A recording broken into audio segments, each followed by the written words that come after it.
이제 오늘 수요 모임, 오늘의 성경 속 인물은, 빌라도입니다.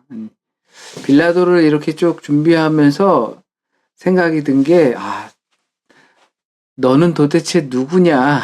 라는 생각이 들었어요. 빌라도라는 인물을 보면서, 도대체 이 사람은, 어떤 사람일까라는 생각이 들더라고요. 그래서, 부제목은 너는 누구냐? 입니다. 마태복음 27장 19절 말씀을 함께 계신 곳에서 봉독하겠습니다. 총독이 재판석에 앉았을 때 그의 아내가 사람을 보내어 이르되 저 옳은 사람에게 아무 상관도 하지 마옵소서. 오늘 꿈에 내가 그 사람으로 인하여 애를 많이 태웠나이다 하더라. 아멘. 마태복음에 나오는 그러니까 빌라도의 재판 가운데 그 재판이 있기 전에 하는 중에 그러니까 빌라도의 부인이 이 빌라도에게 말을 전하는 거였죠. 뭐 쉽게 말하면 꿈자리가 뒤숭숭하다. 그러니까 저 사람의 일에 끼어들지 않는 게 좋겠다. 아무래도 문제가 될 것 같다라는 내용이었죠. 자, 빌라도라는 이름의 뜻은 창을 던지는 사람이라고 합니다. 그래서 이 사람이 이제 본디오 빌라도, 우리 사도신경 할 때에도 이제 본디오 빌라도, 폰티우스 필라투스라고 또 하잖아요.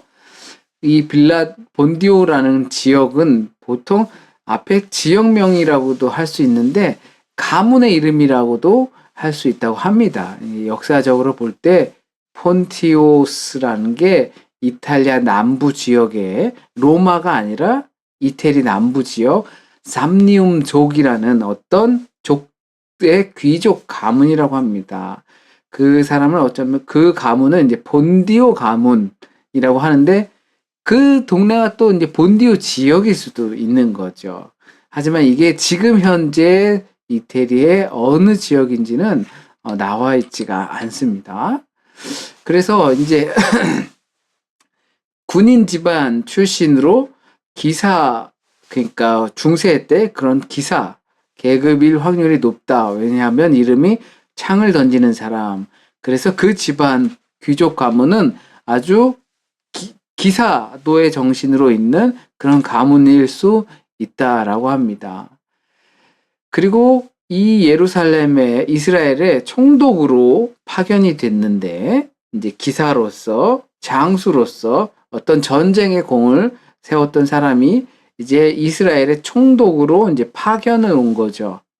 이 총독 관저가 있는 곳은, 그 이스라엘 북부 해안 쪽에 가이사랴라는 곳에, 거기 이제 가이사랴 바닷가 가면 이제 굉장히 그 극장도 있고 터가 발견이 되기도 하고 또 그곳에서 이제 빌라도의 이제 비석이 발견되기도 했습니다. 그래서 여기서 이제 빌라도라는 사람이 행정관으로 이스라엘을 다스렸다라는 비석이 나왔습니다.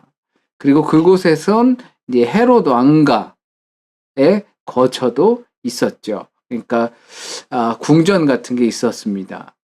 그러니까 거기에서 우리가 아는 헤롯 아그리파 1세가 거기서 이제 그쪽에 저녁이 되면 태양이 쭉 지는데 바닷가로 쫙 지는데 어쩌면 그 태양을 보면서 자신 뒤에 후광이 비춰지는 그 모습을 보고 사람들이 신이다라고 했을 때 그걸 자기가 그렇지 않다, 겸손하게 한 게 아니라 자기가 마치 정말 신이 된 것처럼 교만해서 거기 벌레 먹어 죽었다라고 하는 이 사도행전에 말씀도 나오는 바로 그 가이사랴가 이 총독의 거처였습니다. 관저였습니다.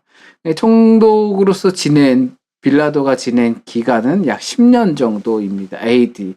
주님 오신 후 26년에서 36년. 그러니까 주님의 십자가 처형이 있었던 활동과 처형이 있었던 그 기간이 중복되어 있습니다. 누가복음 23장 3절 말씀입니다. 빌라도가 예수께 물어 이르되 네가 유대인의 왕이냐 대답하여 이르시되 네 말이 옳도다. 이제 빌라도가 그의 재판에서 이제 예수를 심판하는 심판이 아니라 신문하는 과정 중에 네가 그 유대인의 왕이냐라고 묻는 거였어요. 그 말에 이제 주님께서 그래 옳도다라고 하시죠. 이스라엘의 총독으로 온 빌라도는 처음에 이제 파견돼서 쭉 올 때 이 황제의 황제의 그림이 새겨진 그 휘장을 반입하려고 처음에 시도를 했었습니다. 그런데 그 반입을 시도하려다가 이스라엘 군중들이 그 부분에 대해서 굉장히 이제 우상 숭배가 되니까 반대했었어요. 그러다 보니까 시도는 했지만 이게 큰 이 소요가 일어나면 자신의 입지가 굉장히 불편해지니까 처음부터. 그러니까 처음에 그것을 시도하기만 하고 중지했습니다. 그리고 이제 로마가 모시는 그 신이 새겨진 금 방패를 몰래 들여와서 이 성벽에다가 개양까지 했었습니다. 그리고 이 사건으로 인해서 큰 혼란이 그 이스라엘 안에서 나타나게 됩니다. 그 혼란이 나타나니까 어떻게 해요? 진압을 해야죠. 그리고 또 성전 금고, 성전 수리나 이런 것들을 위해 드리는 헌금이 있잖아요. 그 성전 금고를 털어서 예루살렘 수도 공사를 했다고 합니다. 이게 역사적 기록으로 나오는데, 그러니까 이제 정말 모욕적으로 느껴서 폭동이 일어난 거죠. 이 사람은 안 된다. 라고 하면서 이 예루살렘에서 들고 일어난 거예요. 그러니까 이것 역시 진압을 해야죠. 아주 대학살을 하면서 진압을 하게 됩니다. 게다가 이제 임기 말년에 마지막에 이제 사마리아 사람들이 어떤 보물을 찾으려고 했다고 합니다. 그런 기록이 있기도 하고 또는 어떤 개인적인 집회들을 하려고 하는 기록이 있다고 합니다. 그런데 그게 모여 있으니까 평판이 안 좋잖아요, 점점. 그러니까 모여 있으니까 이거 반란이다. 스스로 그렇게 오해를 한 거죠. 그래서 이 반란이니까 사마리아 사람들을 또 학살을 시작했어요. 그래가지고 이 사건으로 인해서 이제 상소가 들어가고 그래서 이제 로마에서 불러들인 거죠. 그래서 이제 심사를 했겠죠. 그리고 나서 이제 주 36년에 해임을 하게 됩니다. 들리는 이야기, 전승으로는 그냥 이야기로는 아주 힘들게 살다 자살했다라는 이야기도 있다라고 합니다. 이와 같은 이야기, 성경에 나와 있지 않는 이 빌라도의 이러한 좀 그 잔인함 또는 정말 무도함 이런 것들은 그 유대 역사 전쟁사 이런 그 일반적인 역사책에 기록되어 있는 부분들입니다. 요한복음 18장 31절 말씀. 빌라도가 이르되 너희가 그를 데려다가 너희 법대로 재판하라. 유대인들이 이르되 우리에게는 사람을 죽이는 권한이 없나이다 하니. 이렇게 상소를 받고서 이제 고소를 받은 거죠. 이게 고소가 될지 고발이 될지 모르지만 하여튼간 안개클락 됐으니까 이제 말을 하는 거죠. 내가 들어보니 그러면 너희들 법대로 처리하면 될 것 아니냐. 근데 우리에겐 사형의 권한이 없습니다. 그런데 이 말은 결국 우리는 이 예수를 죽이길 원합니다. 라고 하는 거죠. 네. 이 성경 속에 빌라도가 이제 등장을 하죠. 우리가 이제 일반 역사적인 입장에서 그가 어떤 형태로 통치를 했고, 그는 어떤 성품의 사람이었을지 좀 짐작을 하는데, 이제 성경 속에서는 갈릴리 사람들의 피를 그들의 제물에 섞어서 드렸다라고 합니다. 그러니까 이게 누가복음에 등장하는 13장 1절에 그 짧게 등장하는 부분입니다. 그리고 13장에 뚝이 무너졌을 때를 또 나오는데 그때랑 같이 나오는 거예요. 그러니까 갈릴리 사람들이 예루살렘에서 제물을 드리려고 할 때 그 사람들까지 죽여서 그 사람들의 피를까지 같이 제물로 드렸다라고 하는 겁니다. 이게 왜 그랬을까? 사실 성경에서 나오는 거기 때문에 정확히 알 수는 없지만 이 갈릴리, 그러니까 그 이스라엘 북부 지역 쪽에서는 가끔 밀란이 일어나는 경우가 있었다고 해요. 그러니까 바로 진압하고 그런 게 있었는데 이 사람들이 이렇게 왔으니까 그 사람들을 아주 호되게 한 것 아니겠느냐. 그러니까 엄하게 니네 그 동네 사람이지. 큰일 나. 뭐 그렇게 엄포를 내린 케이스라고 볼 수도 있죠. 그러기에는 너무 무지한 그리고 정말 이렇게 포악한 행정이었죠. 그리고 이 빌라도는 예수의 죽음을 이제 묵인한 총독이에요. 우리가 이 빌라도는 사복음서에 다 등장하는 매우 중요한 인물이기도 해요. 거기에서 예수 그 빌라도의 재판을 통해서 주님께서 십자가에 달려 돌아가시는 그 과정 중에 그 주님의 죽음을 이제 모른 척 했던 거죠. 사실상 방임한 거죠. 그렇죠? 그래서 이렇게 그 빌라도의 말들을 살펴보면 난 이 사람에게서 어떠한 잘못도 찾지 못했다라고 하죠. 아무 죄도 찾지 못했다라고 합니다. 내가 신문을 해봤지만 이 사람이 죽어야 할 만큼의 그 잘못을 현행법상 이제 찾지 못했다는 거죠. 그런데 이제 요한복음 18장에서 보셨던 것처럼 이 사람들은 마음은 굳혔어요. 이제 죽이고 싶은 거죠. 이 사람을 놓아주면 가이사의 충신이 아니니이다. 그러니까 자기가 찾지 못했다라고 하니까 이제 총독께서 예수를 놓아주시면 가이사께서 좋아하지 않을 거예요. 자신들이 어떤 이 빌라도의 덜미를 잡고 있는 거죠. 그리고 상소를 올리겠다라고 하는 겁니다. 비록 이 유대 총독으로 왔고 이 총독을 둔 이 이스라엘이지만 이 이스라엘은 나름대로 자신들의 힘이 있었던 거예요. 그리고 이 왕족이 또 이 로마에 가 있는, 그러니까 한국식으로 하면 뭐 왕자들이 볼모로 잡혀가거나 뭐 그런 케이스죠. 그렇게 가 있는 케이스도 있었기 때문이에요. 그러니까 로마와 유대 관계는 총독을 보내서 그 행정을 다스리긴 하지만 매우 중요한 사건, 살인과 사형과 같은 사건 외에는 자치적으로 해결했기 때문이에요. 그러니까 우리한테 그러면 우리도 수가 다 있어. 좋지 못할 거야. 그러는 거죠. 또 이 사람의 피에 대하여 나는 무죄하다. 너희가 당하라. 이 죄에 대한 책임을 당신들이 지라라고 하는 거죠. 그리고 나서 마지막에 예수 그리스도의 십자가 위에 명패를 달죠.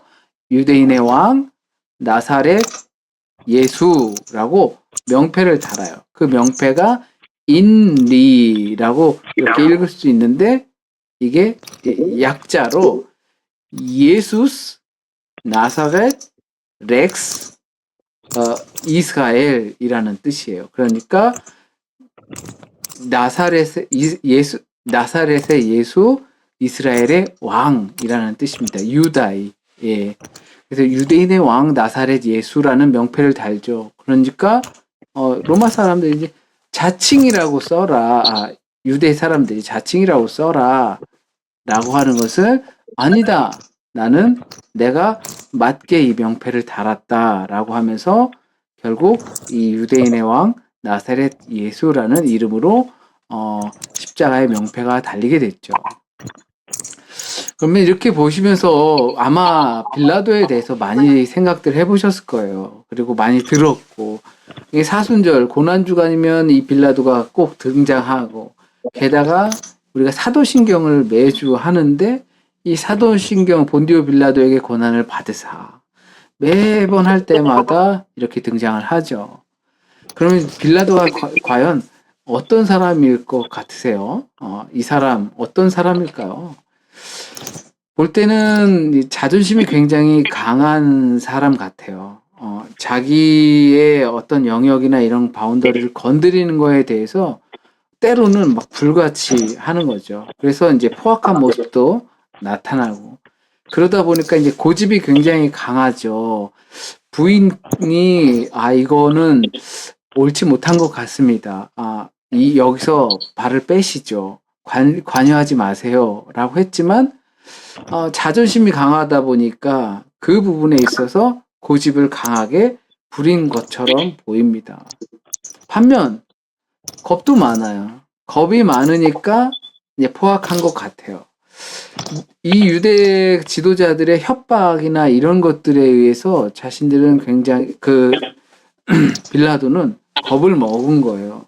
그러다 보니까 모른 척하는 것도 있었지만 이 갈릴리 사람들이 막 그 사람들을 죽였다라고 하는 것들은 이 빌라도가 겁을 먹었기 때문에 그렇게 포악하는 거죠. 우리도 보면 우리가 겁먹을 때 뭔가 두렵거나 무서울 때 이렇게 오히려 도리어 반사적으로 크게 막 소리를 지르거나 막 화를 내거나 그런 경우가 있죠. 겁먹어서 그런 거죠. 그리고 이 자신의 욕심, 권력욕이죠, 특별히. 이 욕심 앞에서 굉장히 비겁한 모습을 보입니다. 이것이 바로 주님의 십자가의 죽음에 대해서 나는 책임이 없다. 모른 척하고 손을 씻고 나가는 모습들일 거예요. 빌라도가 바로 이런 모습이었습니다. 요한복음 19장 10절 빌라도가 이르되 내게 말하지 아니하느냐 내가 너를 놓을 권한도 있고 십자가에 못 박을 권한도 있는 줄 알지 못하느냐. 빌라도가 주님을 이제 어떻게 보면 설득해 보려고 하는 거죠. 나한테 말해라. 내가 너를 이제 유죄, 무죄, 내가 판결할 수 있다. 그러니까 나에게 네가 알고 있는 그 진리를 말해라. 근데 이 빌라도의 결말은 우리가 생각할 때 그 빌라도의 성품 정말 보통 사람들이 다 갖고 있는 성품이에요. 자존심이 강하고 그래서 고집이 세고 겁이 많아서 포악한 형태로 나타나기도 하고 그게 보통 사람들이에요. 근데 그러한 성품을 가지고서 우리는 우리에게 맡겨진 자유를 통해서 자유로운 선택을 해요. 그리고 그 자유로운 선택을 통해서 나오는 결과를 우리는 직면하게 되는 거죠. 그리고 그 결과에 대해서 다른 누군가가 아닌 우리가 스스로가 책임을 지게 되는 거죠. 이 빌라도를 통해서 빌라도는 어쩌면 자신이 최선의 길을 선택했다라고 하지만 그것도 역시 물론 최선이었을 거예요. 근데 그 자유로운 선택과 나는 잘못이 없다라고 할 수 있겠지만 그 책임 또한 그가 스스로 질 수밖에 없습니다. 그리고 사마리아 사건으로 이 빌라도는 파면이 되고 그리고 그 십자가 사건으로 인해서 빌라도는 영원한 증인이 되기도 하고 영원한 죄인이 되기도 했습니다. 누구에게나 우리 모두에게 이러한 자유로운 선택은 주어집니다. 이 자유로운 선택, 우리는 날마다 선택을 하고 그리고 작은 것에서부터 큰 것에서 이르기까지 어떤 결과들을 받아들이게 돼요. 그리고 그 결과들을 내가 피하고 싶어도 사실상 피할 수 없죠. 그래서 그 결과를 우리는 직면하게 돼요. 그리고 그거에 대한 때로는 피하고 싶지만 어쩔 수 없이 책임을 지면서 살아갈 수밖에 없는 환경들을 맞이하게 됩니다. 이것이 빌라도의 삶과 우리의 삶이랑 비슷한 부분인 거죠. 회피하려고 해도 회피할 수가 없는 거예요. 우리에게 매일매일 주어지는 이 일상의 삶 속에서 우리도 역시 어쩌면 이와 같은 증인의 삶으로 선택할 수도 있고 어쩌면 죄인의 삶으로 선택할 수도 있어요. 그 가운데 살아가면서 부디 우리가 증인의 삶은 선택할 수 있으면 얼마나 좋을까. 이 빌라도의 모습을 이렇게 거울 삼아서 우리가 증인의 삶을 선택할 수 있길 바라는 마음입니다. 그러니까 빌라도 너는 누구냐? 너는 도대체 어떤 사람이냐? 어떤 사람이길래 정말 이렇게 다양한 모습을 갖고서 살아가느냐? 때로는 그게 우리의 모습이에요. 나는 도대체 누구냐?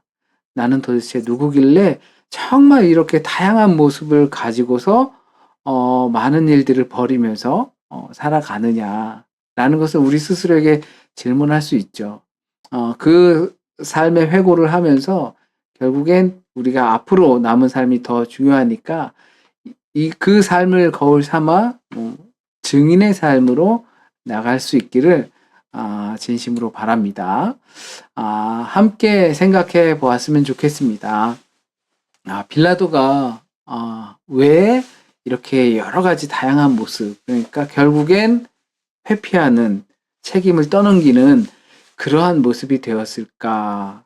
또 우리가 살아가면서 있어서 이 옳음을 선택할 것인지 아니면 내게 당장의 유익을 선택할 것인지 그것들을 이 말씀 우리 빌라도를 통해서 조금 거울 삼아서 얻게 되는 것들이 있으면 함께 나누었으면 좋겠습니다. 제가 잠시 기도드립니다. 좋으신 주님, 주님의 십자가 고난과 함께 늘 따라다니는 빌라도 총독의 이야기를 우리가 살펴보았습니다. 비록 그 모습들은 사소하고 또 성경 외적인 모습들도 있지만 그 모습들이 우리에게 거울이 되었으면 좋겠습니다. 그래서 우리가 그 모습을 거울 삼아서 우리는 영원한 죄인의 자리가 아닌 영원한 증인의 자리에 앉길 원합니다. 그리고 또 그것들을 통하여서 우리가 내게 지금 당장 유익한 것을 선택하는 그 자리가 아니라 주님의 말씀에 합당한 옳음의 자리를, 옳음의 길을 선택하여 주님의 길을 갈 수 있길 원합니다.